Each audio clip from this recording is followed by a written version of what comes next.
Je voulais remercier Soletti de m'avoir laissé aller ces 3 jours aux États-Unis assister au Google I.O. Ça a eu lieu en mai, donc du 17 au 19 mai, à Mountain View. Et du coup, qu'est-ce que c'est le Google I.O.? Donc le Google I.O., en fait, c'est la grande messe un peu de Google. C'est là qu'ils présentent leurs grandes annonces de l'année.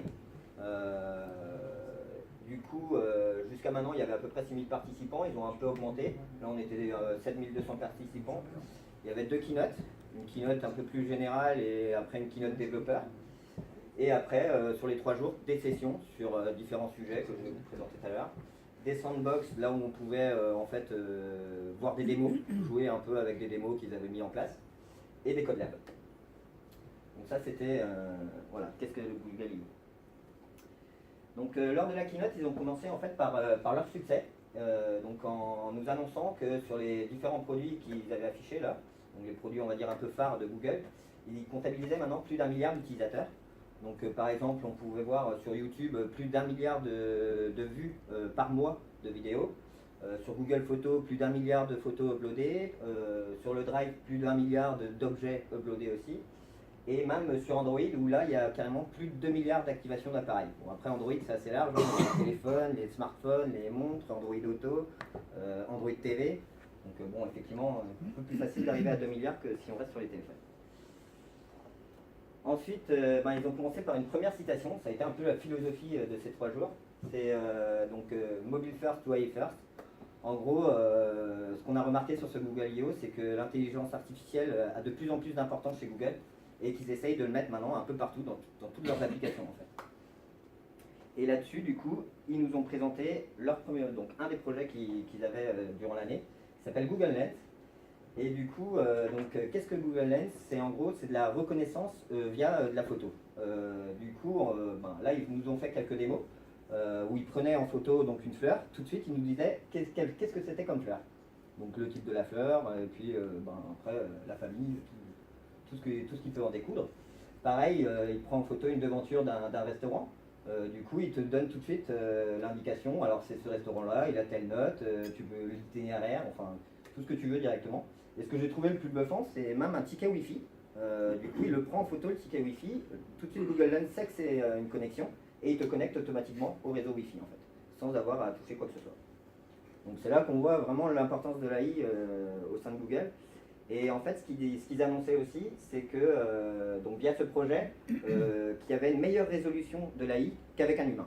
C'est-à-dire que l'AI est plus rapide à donner le résultat qu'un humain en regardant la photo. Donc ensuite, ils ont continué évidemment avec le Google Assistant. Donc c'est un peu ce qu'ils connaissent sur Apple, Siri, c'est un peu l'équivalent sur Google. Du coup là, quelques nouveautés aussi. Ils annoncent une hausse de reconnaissance. Que ce soit vocal et tactile. Et aussi des nouvelles langues. Donc en gros, il y aura maintenant le Google Assistant, il y a le français, l'allemand, le portugais, le japonais, je crois, et plusieurs autres langues. Donc on va pouvoir maintenant interagir directement avec le Google Assistant en français, enfin. Et aussi, ils ont annoncé des chiffres sur les taux d'erreur, que c'était un taux d'erreur de moins de 5% sur la reconnaissance vocale.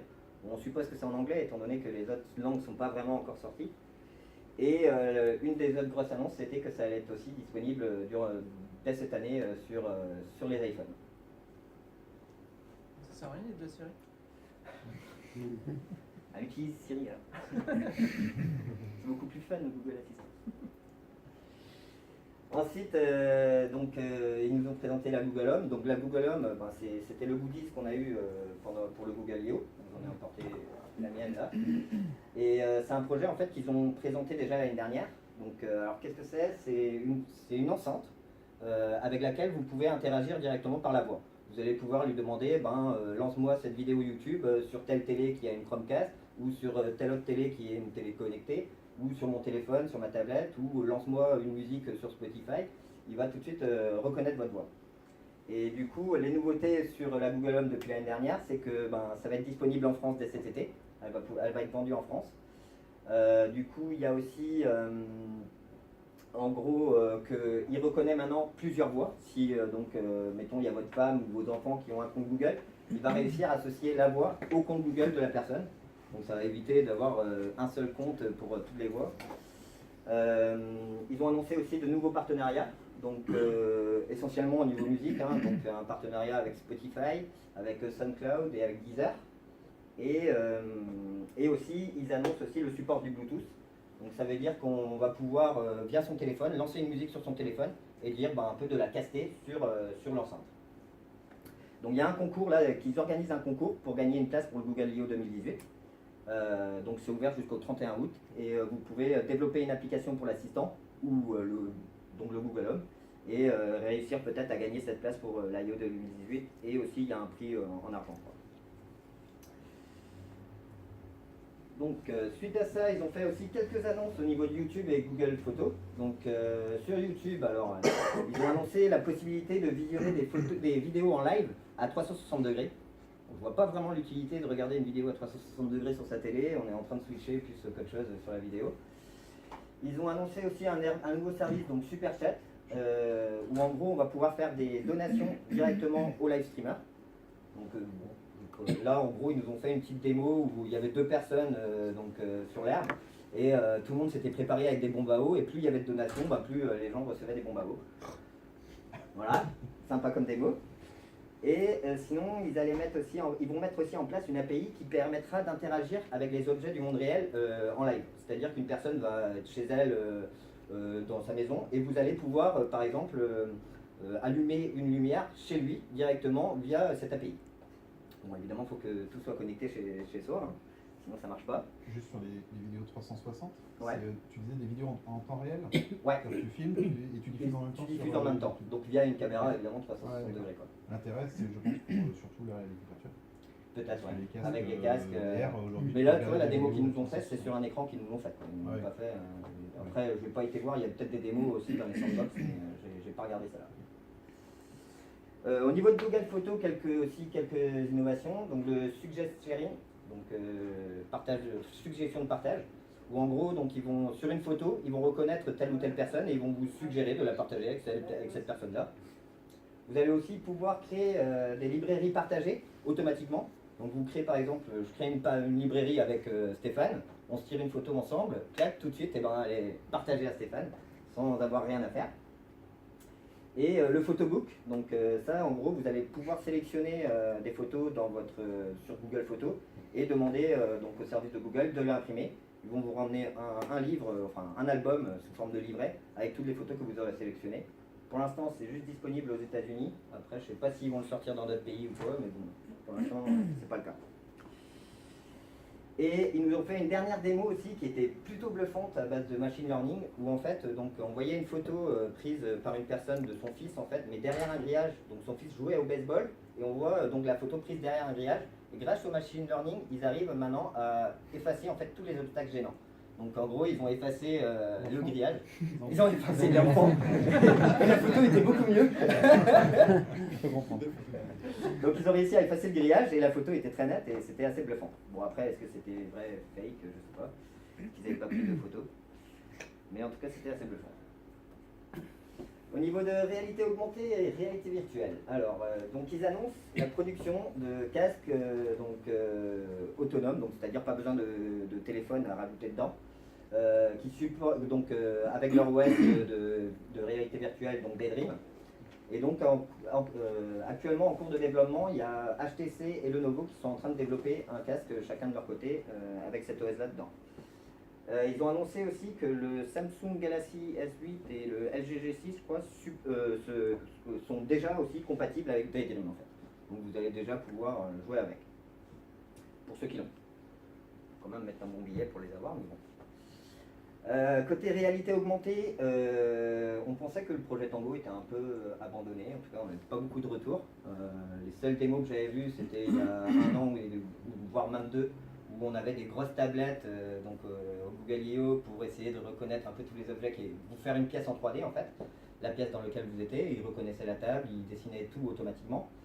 Et là du coup ils ont annoncé que Asus était en cours de développement, donc ils allaient sortir dans l'année même, un téléphone intégrant cette technologie-là. Il y a une vidéo, je pourrais vous la montrer si vous voulez après, mais du coup ça peut être sympa de voir ce qu'ils vont vraiment produire Asus. Au niveau du machine learning, donc ils ont annoncé leur nouveau processeur, le TPU, le Tensor Processor Unit. Et du coup, alors avec ce TPU, ils ont annoncé, donc encore des chiffres, que les recherches sur Google allaient de 15 à 30 fois être plus rapides en fait, quoi. Donc bon, moi je trouve déjà que c'est assez rapide, Oui. après 15 ou 30 fois, si ça joue à 0,01 de seconde, je vois pas trop l'utilité, mais bon. Et en tout cas, du coup, ils ont aussi mis en place un site web dédié, google.ai, où vous pouvez retrouver toutes les ressources, que ce soit au niveau de l'intelligence artificielle ou du machine learning, que Google utilise. Donc ça peut être intéressant de faire un tour pour voir un peu comment ça marche le machine learning et l'intelligence artificielle chez Google. Donc voilà. Alors j'ai vu la carte. La carte elle fait bien cette taille-là. Les radiateurs ils font cette hauteur-là. Et ils ont annoncé pouvoir le mettre dans un téléphone. Donc je vois pas comment encore. Ou alors il va falloir repasser au téléphone à l'ancienne, mais bon. En tout cas, il va falloir une sacrée batterie. Ensuite, un gros sujet aussi, donc c'était la nouvelle version d'Android. Bon, maintenant ils n'ont plus trop de nouveautés non plus sur Android parce que bon, ça fait son temps. Il y a quand même quelques trucs. Donc ils ont annoncé le Picture in Picture. En gros, c'est du multifenêtrage. Hein. On va pouvoir vous lancer une vidéo YouTube, vous allez pouvoir la mettre en tout petit dans un coin et lancer une autre application sans que la vidéo YouTube s'arrête. Donc ça, c'était plutôt sympa. Bon, moi, je l'attendais pas mal celui-là. Sinon, au niveau des notifications, ils se sont un peu calqués sur ce qu'a fait Apple sur les iPhones. Donc avec, en gros, sur l'icône, vous verrez maintenant le nombre de notifications que vous avez sur cette application-là. Au niveau des applications aussi, ils ont annoncé l'autofill, comme un peu sur les applications web. En gros, maintenant, vous allez télécharger une application qui vous demande de rentrer un formulaire. Automatiquement, tous les champs seront remplis avec vos informations, donc nom, prénom, numéro de téléphone, adresse mail, etc. Donc ça sera aussi sur les applications et comme sur le web. Au niveau de l'expérience aussi, copier-coller, donc qui vient toujours du machine learning évidemment. Ils ont annoncé aussi donc qu'ils avaient fait évoluer donc le copier-coller. Donc maintenant, en fait, en double-cliquant par exemple sur un numéro de téléphone, il va reconnaître que c'est un numéro de téléphone. Donc il va vraiment sélectionner tout le numéro de téléphone, quoi. Pareil sur une adresse ou autre chose, il va vraiment reconnaître que c'est une adresse. Du coup, il va prendre toute l'adresse, que ce soit postale, adresse mail, etc., quoi. Donc ils ont un peu avancé sur ce sujet-là aussi. Au niveau de tout ce qui est sécurité, ils ont annoncé aussi Google Play Protect. Donc qui est un peu un genre de label que vous pouvez avoir sur votre application. En gros, c'est des applications qui tournent chez eux de sécurité, qui vont scanner votre application à vous et qui vont dire bon bah c'est bon, elle est certifiée Google Play Protect, elle sera bien publiée sur le store avec cette certification-là. Et du coup avec Android Go, comme avec toutes les autres versions, de toute façon, j'ai jamais entendu dire que ça serait moins bien. Ils ont dit que toutes les applications démarraient encore plus vite et que l'OS démarrait aussi encore plus vite. Génial. Donc voilà, hein, comme les autres. La grosse annonce quand même au niveau d'Android, c'était le support de Kotlin, donc, qui est un autre langage de programmation. Actuellement, c'était que du Java. Donc là maintenant, en fait, sur Android Studio, vous allez pouvoir coder en Kotlin votre application Android. Ils nous ont fait une petite démo vraiment bluffante où ils prenaient en fait du code Java d'une application, donc ils copiaient le code Java, il instanciait une classe, un fichier Kotlin, il collait le Java dans le Kotlin et ça convertissait automatiquement le Java en Kotlin et derrière ça marchait. Bluffant, c'est sûr. Bon après il faut voir sur du code un peu complexe si ça tient la route, si ça marche toujours. En tout cas là ça marchait, j'ai des collègues qui ont essayé, ils m'ont dit ça marche bien. Après le code n'est pas forcément sexy, il faut un peu le retoucher, mais ça marche. Oui. Juste pour savoir, Kotlin, c'est quoi comme langage? Enfin, je connais pas du tout. Je connais pas très bien non plus. Si quelqu'un d'autre C'est une syntaxe propre. C'est dans la JVM aussi. Ah, Ils ont d'accord. essayé de simplifier Java, Ouais. et c'est aussi du bytecode à l'arrivée. C'est-à-dire qu'au lieu d'avoir un compilateur Java, tu as un compilateur Kotlin, à l'arrivée, tu as du bytecode. Ok. Un peu Ou comme du du Scala. Ruby, ou dans la JVM. C'est à la mode. Ah ben, là, Tout le monde en on en parle. fait. C'est la mode, mais est-ce que ça apporte quelque chose de plus ou... Non, c'est plus ça la mode. C'est un peu plus simple que Java, quoi. Ouais. Il y avait eu, Ouais, enfin, quand tu viens du monde Java et que tu passes à Kotlin, là, c'est pas forcément simple. Hein, des fois. Ah oui, t'as testé. Ouais. C'est une toute autre. Moi, j'ai pas testé, mais il y a certains qui me disent ouais, non, enfin, moi, je préfère rester sur du Java pour l'instant tant que c'est supporté. Donc là, tout le monde disait, ah oui, quand Kotlin, quand ils ont annoncé ça, tout le monde a annoncé la mort de Java. Du coup. Ouais. Et De derrière- facto. d'habitude. quoi. De facto. Derrière Kotlin, il y a IntelliJ, hein, ceux qui Oui. fabriquent, donc, Ah, les d'accord. éditeurs, Qui fabrique leur Android Studio en fait. D'accord. C'est basé sur IntelliJ. Et du coup, sur Android Studio, ils ont annoncé aussi qu'ils allaient ajouter un profiler, justement pour suivre un peu tous les flux de mémoire ou le temps de consommation, enfin le temps d'exécution de vos méthodes, directement intégré dans Android Studio. Je pensais qu'il y avait déjà, mais je suis pas un codeur Android. Mais bon, c'est toujours sympa d'en avoir. Ensuite, donc ils ont annoncé aussi Android Go. Alors, Android Go est né à la base, ils avaient lancé un projet il y a quelques années, Android One. En gros, Android One, ils avaient lancé pour partir, comme ils disaient, à la conquête du milliard d'utilisateurs supplémentaires qui viennent des pays émergents. Pourquoi? Parce que dans les pays émergents, en fait, on va trouver des smartphones qui sont très peu puissants, avec 1 giga de RAM, voire moins, et avec des connexions Internet très difficiles aussi. Du coup, Android One a été un gros échec, ils n'ont pas réussi à le sortir. Là, ils relancent, on va dire, le projet avec Android Go. Et du coup, ça serait destiné à ces utilisateurs-là. Derrière, justement, pour tout ce qui est connexion aussi Internet difficile, en gros, ils ont dit qu'ils allaient revoir aussi que les applications allaient avoir une optimisation en fait. Et du coup, on va trouver des applications comme Facebook Lite ou Skype Lite ou YouTube Lite qui seront optimisées pour cette plateforme-là. Pour cette OS-là. Et du coup, ils ont sorti, donc la sortie prévue serait en 2018. À voir s'ils arrivent vraiment à le sortir. Ensuite, au niveau des sessions, alors beaucoup de sessions sur un peu tous les sujets, que ce soit du machine learning, de l'intelligence artificielle, sur TensorFlow, sur l'assistant, sur Firebase, sur Android évidemment. Il y a très peu sur la Google Cloud Platform, beaucoup sur Firebase. Mais bon, j'expliquerai un peu plus tard. Moi, je me suis focalisé sur des sessions sur l'assistant parce que je voulais voir un peu ce que ça donnait. Et j'ai vu une session aussi sur Firebase et quelques sessions aussi qu'il y avait sur le web. Donc au niveau de l'assistant, ils ont annoncé en fait la mise en place d'une plateforme, Action on Google, qui est un peu une sorte de console de développement avec un simulateur sur laquelle vous allez pouvoir construire votre application en fait de l'assistant, qui va pouvoir tourner sur l'assistant ou sur la Google Home. Ils ont annoncé aussi plusieurs supports d'outils comme API.ai, Dashbot.ai, Chatbase, qui vont vous permettre de construire des bots sur les différentes applications, que ce soit sur l'assistant, sur Slack, sur Twitter. Ça va vous aider. Bon, c'est un gros clicodrome, c'est des gros clicodromes comme outil. J'ai commencé une petite application là justement pour rechercher des meet-up. En gros, dans API.ai, je décris ma conversation que j'aurai avec l'assistant. Et la conversation, telle phrase va déclencher une action dans ma Google Cloud Function en fait, et qui va me retourner le résultat qui va bien.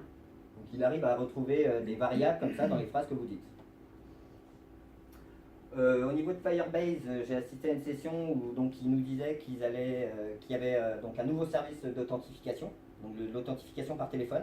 Plus besoin de passer par un compte Google ou autre pour se connecter à une application. On pourra aussi se connecter via un téléphone.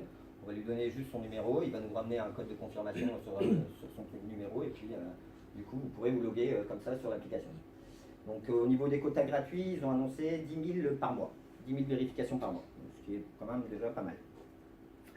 Il y a eu pas mal de conférences aussi sur les Cloud Functions au sein de Firebase. Alors les Cloud Functions au sein de Firebase ou au sein de Google Cloud Platform, c'est la même chose. Si vous déployez sur l'une, vous la verrez sur l'autre, et si vous déployez sur l'autre, vous la verrez sur l'une. Ils expliquaient un peu comment ça marchait, donc comment tu décrivais ta Cloud Function et comment tu déployais après cette Cloud Function au sein de Firebase ou au sein de GCP. Donc sur Firebase, ils ont quand même annoncé 1 million de développeurs. Donc je trouvais ça assez impressionnant. Et la philosophie un peu de Firebase, c'est simple à utiliser et encore plus facile à développer. Bref, la philosophie de Google, quoi. Au niveau du web, comme vous avez vu, dans la keynote, il n'y avait quasiment rien. Il n'y a pas eu de grosses annonces. Mais dans les sessions, on a pu entendre quand même quelques trucs. Donc déjà sur Polymer, avec la version 2 qui va arriver. Polymer, pour ceux qui ne connaissent pas, c'est une librairie JavaScript à base de Web Components. Du coup, la version 2, qu'est-ce qu'elle emmène? Un support de plus en plus large des browsers, déjà. Et du coup, alors un support de plus en plus large des browsers. La taille du polyfill aussi qui a été vraiment drastiquement baissée en fait. Et du coup que aussi la cohabitation avec les autres frameworks JavaScript s'améliore au fur et à mesure. Ils ont annoncé aussi, donc sinon il y avait pas mal de conférences autour du PWA, les Progressive Web Apps. Donc c'est des applications web mais qui vont rivaliser un peu avec les applications natives sur les téléphones. C'est quand vous lancez une Progressive Web App sur votre téléphone, c'est comme si vous lancez une vraie application que vous avez installée via le Play Store. Comme si. Et du coup, ils poussent énormément là-dessus. On a bien vu que tous les principaux frameworks JavaScript comme React, Angular ou Vue s'y mettent aussi. Maintenant, via les lignes de commande pour créer son projet, on crée un projet qui est déjà qui respecte les normes PWA. Ils ont annoncé un petit outil, donc Lighthouse aussi, qui est un petit plugin actuellement, qui est un petit plugin Chrome en fait que vous pouvez ajouter et qui est un outil d'audit en fait de votre application. Elle va vous dire si elle respecte vraiment les normes PWA. Et là, du coup, l'annonce qu'ils ont faite, c'est que ça serait directement intégré dans les DevTools en fait.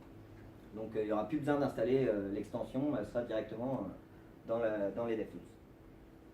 Un autre petit outil sympa aussi, c'est Workbox.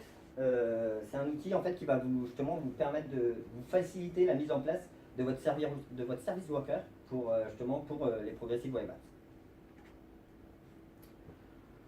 Donc voilà pour un peu un résumé. Après, je vous conseille d'aller voir les sessions directement sur YouTube. Il y en a vraiment une plétude. Et il y en a de très intéressantes, notamment sur l'assistant. Et après, ceux qui codent sur Firebase, il y a des conférences aussi intéressantes sur Firebase et sur le monde web aussi que je trouve. Les sandbox. Donc les sandbox en fait c'était des petits DOM dans lesquels ils faisaient plein de démonstrations. Donc là j'en ai gardé deux là. Donc c'était Quickdraw. Quickdraw en fait, donc ils avaient fait une installation avec 3 tablettes et un écran. Donc 3 joueurs venaient, on se loguait et après le jeu démarrait, donc il nous donnait un mot, donc par exemple cheval, et on devait dessiner un cheval le plus précis possible pour que l'IA derrière reconnaisse que c'est un cheval. S'il reconnaissait, on passait au dessin d'après, et c'est celui qui avait réussi le plus de dessins en un temps imparti qui gagnait la partie. Quoi. Donc la démo était plutôt intéressante, et c'était sympa, c'était ludique. Sinon il y avait aussi donc un ping-pong virtuel, donc, il y avait une petite table de ping-pong qui te donnait une raquette qui servait strictement à rien, te mettait un casque virtuel, un cardboard, et du coup tu jouais au ping-pong virtuel avec ton collègue. Bon, des fois du coup tu te rendais compte que tu n'étais plus du tout dans le même axe de ton collègue, quand tu enlevais le casque, tu là, ah d'accord, ok, on n'est plus à côté de la table, mais c'était marrant. Et sinon il y avait aussi une machine à cocktail, tu dialoguais en fait avec l'assistant, et lui te préparait le cocktail à base de jus, en fait, différents jus selon ce que tu avais dit à l'assistant. En fait.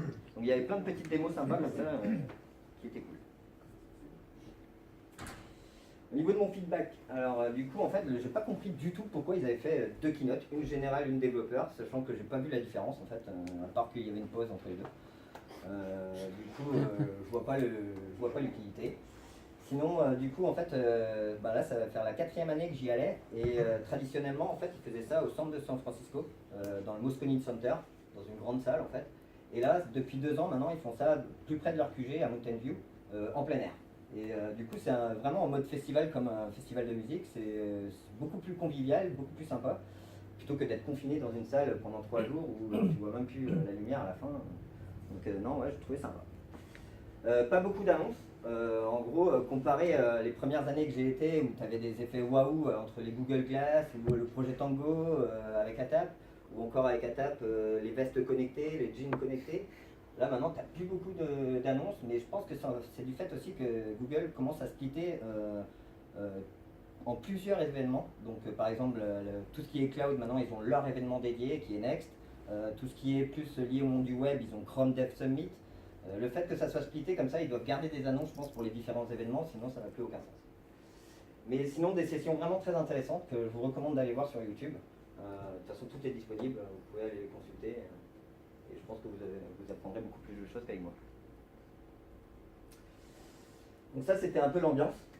Donc on retrouvait justement les DOM avec les différentes démos.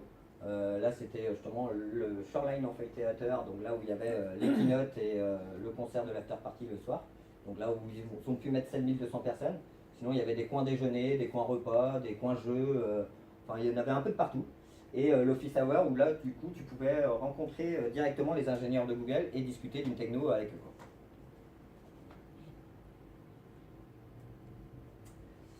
L'after party, donc ils avaient fait à chaque fois, ils font donc entre eux, alors c'était le deuxième jour je crois, ils font venir un groupe pour faire une petite after party. Bon, c'est pas comme au TFest, ils n'ont pas les mêmes moyens qu'eux, ils font venir des grandes têtes d'affiches. Là c'était LCD Sound System qui était venu, et du coup il y avait aussi plein de, donc c'est un groupe électro. Et du coup, il y avait plein de démos aussi, plein de coins jeux.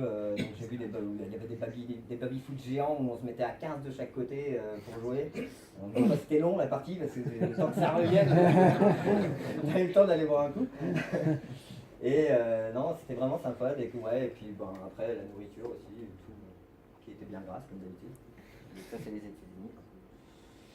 Et du coup, en termes d'événements, ben, je vous recommande sinon un gros événement, mais qui a lieu très proche d'ici, beaucoup plus proche. C'est le DevFest Nantes, donc qui aura lieu le 19-20 octobre. Nous aussi, on aura des bons speakers. On a commencé à annoncer quelques têtes d'affiche là. Donc, on a déjà Romain Guy et Chet Hayes sur la partie Android, donc qui viennent de chez Google.